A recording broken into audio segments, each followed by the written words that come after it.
Okay, so this right here is my Teardrop Camper, my number 2, and I built this one as a DIY. And in this video I figured I would go through all of its features and show you its in and out, so it's basically like a tour. So we're gonna start with the outside, move along to the kitchen, and then I'm gonna show you the inside.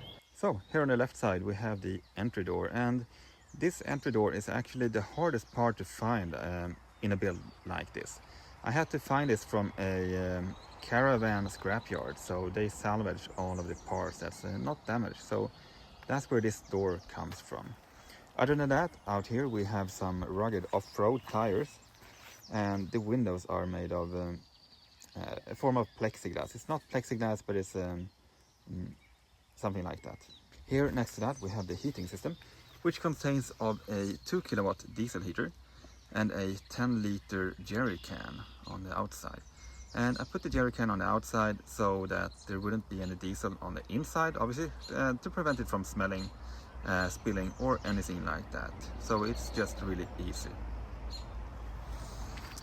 Here above the door I have this small night lighting, and it's really bright actually, it's really good lighting.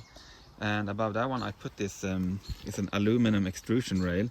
It's about 1.5 meters long, and I put some hooks on here. So the idea with this is to clamp in a tarp to make form of a an extended roof out here over the door. So up here on the roof we have a sunroof that can be opened, and it actually has a mosquito net built in and a sunshade that you can pull out. Next to that we have a 100-watt flexible solar panel. You have seen this panel on my channel before, and I reviewed it. So this 100-watt panel provides about 67 watts in a optimum condition, for me at least.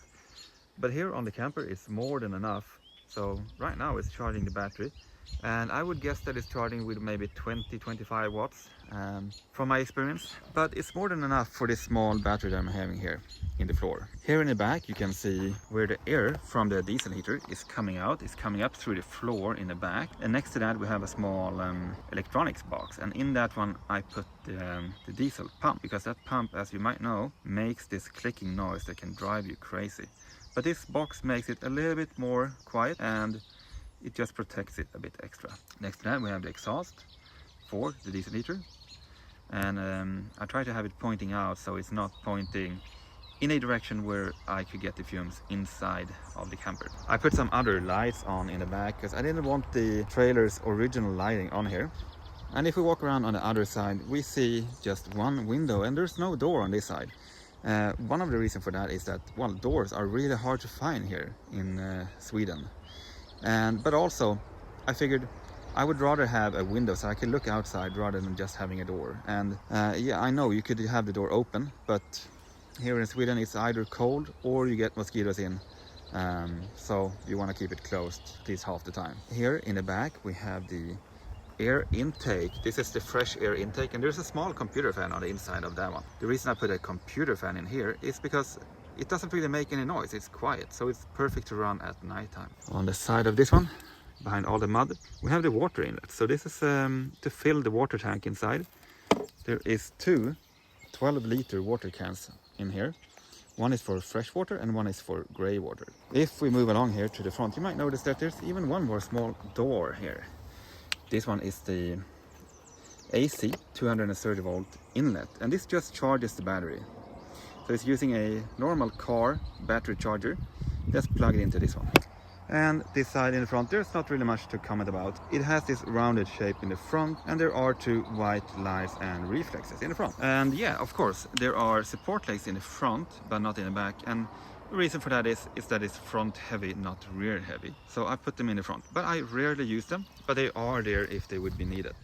So in order to open the kitchen door here, the hatch, you have to first lift this one up, which is like a second lock. Because if you just pull on here, it's not going to open. So first I lift this one up, and there it comes. And this is the beauty about having these gas struts, is that it makes it so easy to close it and to open it. There's no sticks or anything to keep it supported. Everything is just in here, and it works perfect. So here in the kitchen, it is pretty simple. I kept it minimalistic this time actually. And I just went for a oak kitchen bench. I put this canteen as the sink, and then we have the Klarstein Ignito Domino. It's a tricky name. It's a gas burner stove, dual gas burner. It's really good. And we have a bit more of that oak. We have this boat color here. It's a boat paint, so it's water resistant, and it's really good. The white up here, and it's also used in here in the cabinets. These are locked in with this kind of contraption down here. This little bungee cord here is just to keep some other boxes in place, and just keep things simple. So, for example, these doors here, these are made of a brass. This is a brass sheet, and they just run in a small slot here that I cut on the table saw. So it's really simple, but I think it's elegant, and it works really well. It's not too complicated, and it's easy to maintain and to clean, but it also looks really gorgeous, and especially in a setting like this. Small detail here about this stove. I have to remove all of these 5 pieces, so they fit the grate here. It fits perfectly in here, and then I have the other 2 small pieces of the burner in a plastic box here. So from this point, it's just a matter of closing it. This one latches in here, and here I have these rubber. It's for like a trailer purpose, but they work fine for this application, to put a bit of pressure on it, and then it's locked up and ready to go.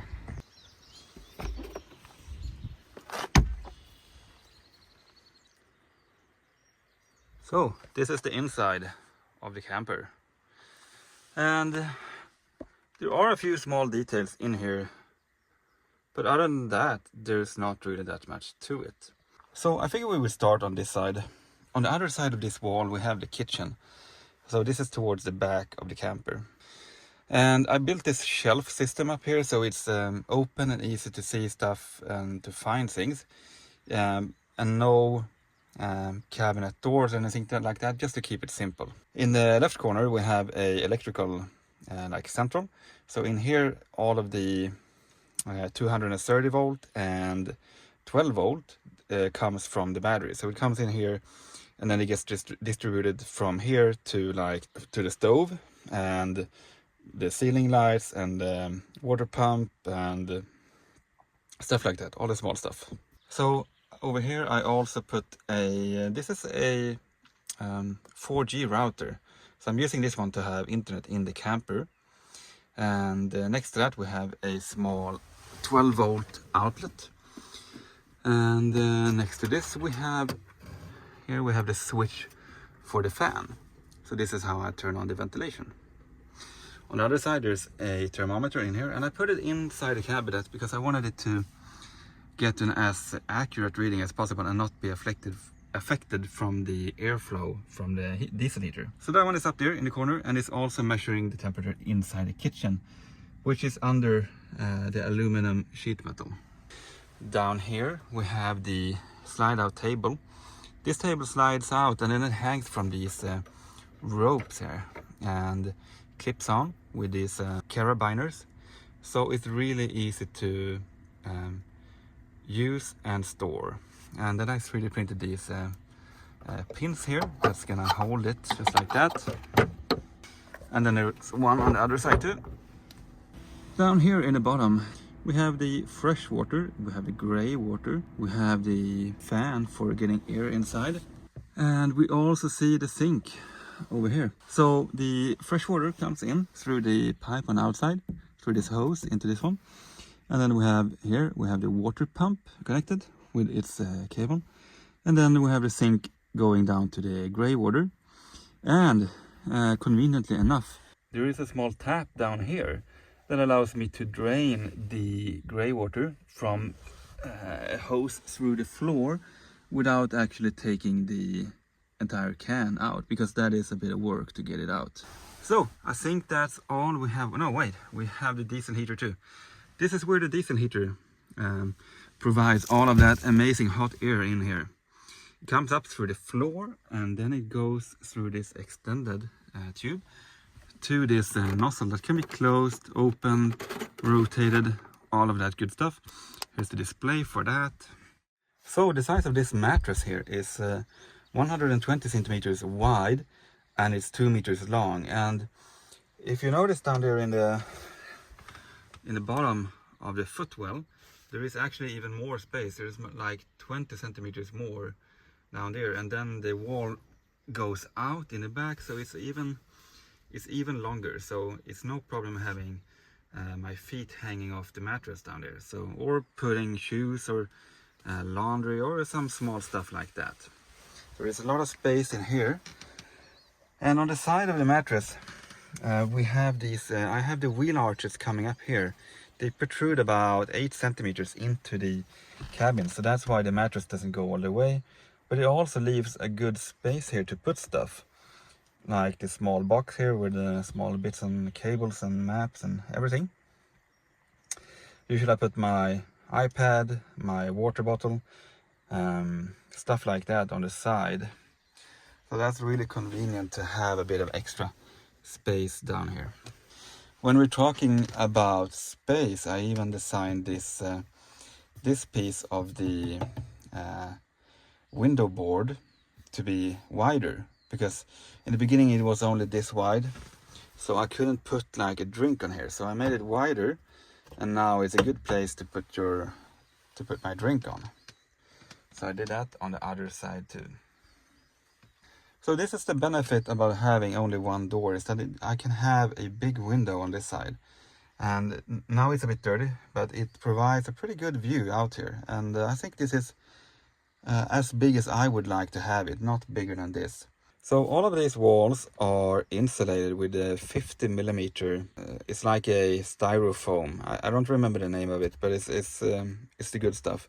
And then I decked the inside with this, it's like a sauna panel. You're supposed to have it in a sauna, but it's kind of thin, so it doesn't weigh that much. And it gives this cabin feeling in here. And I think this is the thing that I like the most about the interior, is that it feels like a cabin in the forest, and it kind of in a way is too. So having this panel up here rather than having plywood or having like fabric to cover up the side, I think this looks really good. If we look up here, we see the sunroof, and this is the sunroof that is without the fan. And the reason I didn't go for one with the fan is because I wanted the sun. I wanted to be able to pull this shade and mosquito net away and actually just have this guy open and have the sunlight coming in. And yeah, getting natural light in here was a big factor for me, so that's why I didn't go for the fan version. Up here we have the outdoor lighting, which we won't see right now because it's way too bright outside, but we have outdoor lighting over here. So I guess the biggest thing that people have a hard time understanding about this camper is the size of it. And it looks really tiny from the outside, but it's rather large on the inside. And for example, right now I'm sitting with my back length leaning on the backrest, and my toes cannot touch this table here that's stowed away right now. So there is plenty of space to sit in here, even for 2 people. And if you feel like sleeping on your back and maybe your toes are hitting the table, that one can just be removed and stored down there in the bottom of the footwell. In the front of the camper I have this little backrest here, and it's leaning about maybe, yeah, I don't know, this much. And it makes it so much more comfortable to sit in here and like watch a movie, eat, do some work, be on an iPad, stuff like that. So this is really good, and it also moves the backrest out a bit from the wall. So my head usually lands over here, so it's almost perfect for a headrest. Above this backrest there is a small shelf here. I think it's like 12 centimeters, 4 inches wide. So I have some small accent lighting here. And then there are a few outlets and reading lights up here, as you see. Just to keep it simple. Okay, that's all I had for you today. I hope you liked this video. If you did, give it a thumbs up. And if you want to see more content like this, you should consider subscribing. If there's something more you want to see about the camper, maybe there's something I missed about this one, leave a comment below and I'll see if I can make a additional video about that. And now, thank you for watching and see you in the next one.